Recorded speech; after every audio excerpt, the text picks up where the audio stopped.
Papunta kami ngayon sa Suba, kasama ko yung asawa ko at saka boyfriend ng kapatid ko. Kaming tatlo muna kasi apas na sila. Unya, kining ako ang bana is iyang gihikap ang usa ka punuan na Gemelina. Kay nag-story na pod siya. Katong Gemelina is itinanim niya pala nung bata pa siya at ngayong malaki na siya, idi malaki na rin yung Gemelina. Idi goods, diba? Kapag may itinanim, may aanihin ka. At magagamit mo rin to kapag may plano ka na. Habang naglalakad kami, bit-bit ko yung aming inumin. Kasi malayo-malayo pa to at saka ang init ng panahon. At ito na mga kamads, natatanaw na namin ang Suba. Malapit na kami makarating doon. At habang naglalakad kami is meron dito sa gilid namin na tinaniman na ng mais. Hindi pa lang siya masyadong mahalata kasi maliit pa lang yung mga mais. Bagong tanim kasi to mga kamads. At ngayon, o diba, napakalaking taniman ng mais. At ito na papunta na kami doon malapit sa Suba. Nahinay lang sa pag-amba kasi lisod ang hagdanan.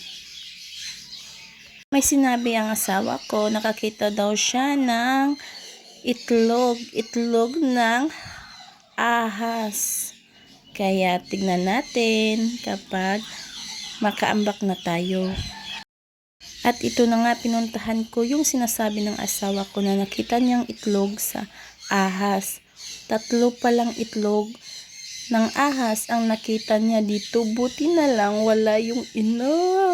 Diyos ko po, kasi kapag merong nandyan pa yung ina, hay, parang lahat kami nagkagulo na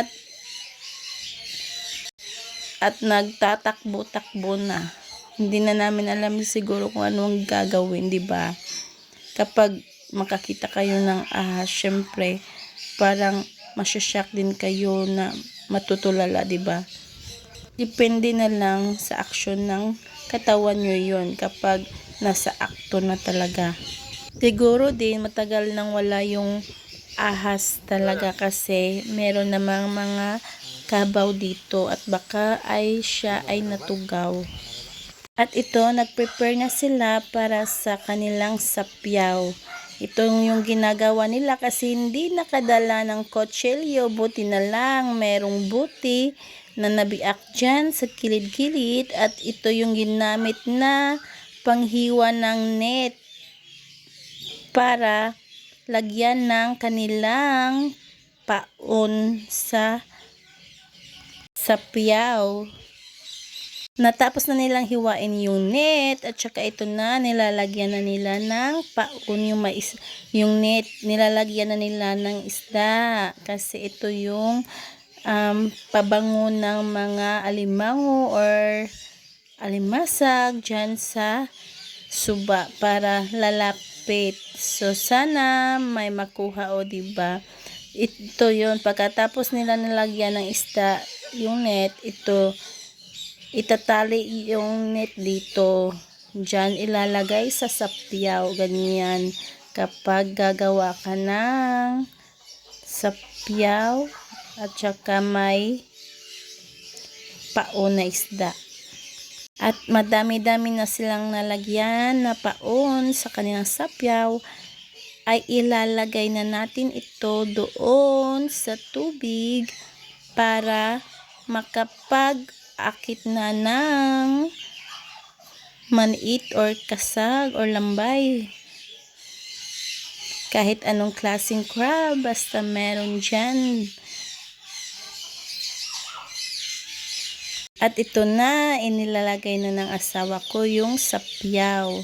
Sana naman may makuha, diba? Para hindi maakaksaya yung panahon namin dito.